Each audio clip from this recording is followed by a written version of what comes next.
হয়, আমাৰ ইয়াতে যিজনী নেকি মহিলা কালি ঢুকালে, আজি মোটামুটি ৩৬ দিন ধৰি তাই GMCত ট্ৰিটমেণ্ট হৈ আছিল এই মহে জাপানী কামোৰাৰ কাৰণে। তাৰপিছত যেতিয়া নেকি মহে কামুৰিছিল, কামোৰাৰ পিছৰ পৰা এতিয়ালৈকে বা সেই 2 দিন বা এদিনত ধোঁহা মাৰিলে স্বাস্থ্য বিভাগৰ তৰফৰ পৰা বা ধোঁৱা ধুলে, তাৰপিছত আৰু একো খবৰ নাই।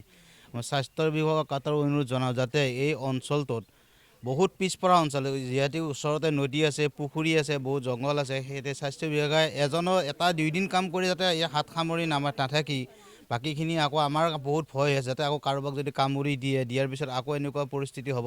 সেইকাৰণে স্বাস্থ্য বিভাগক অনুৰোধ জনাওঁ যাতে অতি সোনকালে আকৌ এই অঞ্চলটোত আকৌ এনেকুৱা ধোঁহা মাৰে বা যেনেকুৱা ব্যৱস্থা আছে যাতে সেই মহৰ পৰা সকলো আমি বাচি থাকিব পাৰোঁ, এইখিনি আমাৰ স্বাস্থ্য বিভাগৰ অনুৰোধ থাকিল। তাৰে নাজমা বেগম, গাঁওখনৰ নাম এই টেঙেৰা হয়।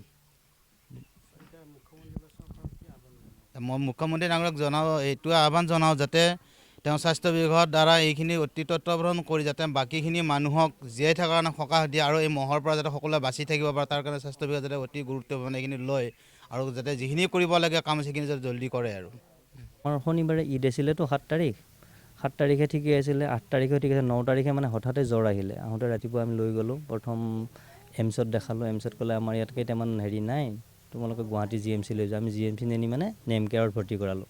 9 তাৰিখৰ পৰা 12 তাৰিখলৈকে হেৰিত থাকিলে নেম কেয়াৰত। তাৰপিছত 12 তাৰিখে যেতিয়া JE ধৰা পৰিলে, ডক্টৰে ক'লে চিকিৎসাটো বহুত লং টাইম হ'ব, গতিকে তোমালোকে GMCত লৈ যোৱাই ভাল হ'ব। সেইবুলি ক'লে 12 তাৰিখে GMCত ভৰ্তি কৰালোঁ। তাতে 15 দিনমানৰ মূৰত চকু টকু মেলি অলপ হাত ভৰি লৰচৰ কৰিলে। তাৰপিছত 4 দিনমান পিছত ভেণ্টিলেটৰ আঁতৰাই দিলে। তাৰপিছত 8 দিনমান মানে বিনা মাস্ক, কোনো অক্সিজেন চক্সিজেন নোহোৱাকৈ ৰাখিলে। তাৰপিছত অলপ মেডিচিন চেঞ্জ কৰিলে ডক্টৰে, চেঞ্জ কৰাৰ পিছত ঠিকে আছিলে। লাহে লাহে দুৰ্বল হৈ গৈ মানে যোৱাকালি ঢুকালে আৰু 2:20 মানত। নাজমা বেগম, 28, 28 বছৰ, টেঙেৰা গাঁও। হয়,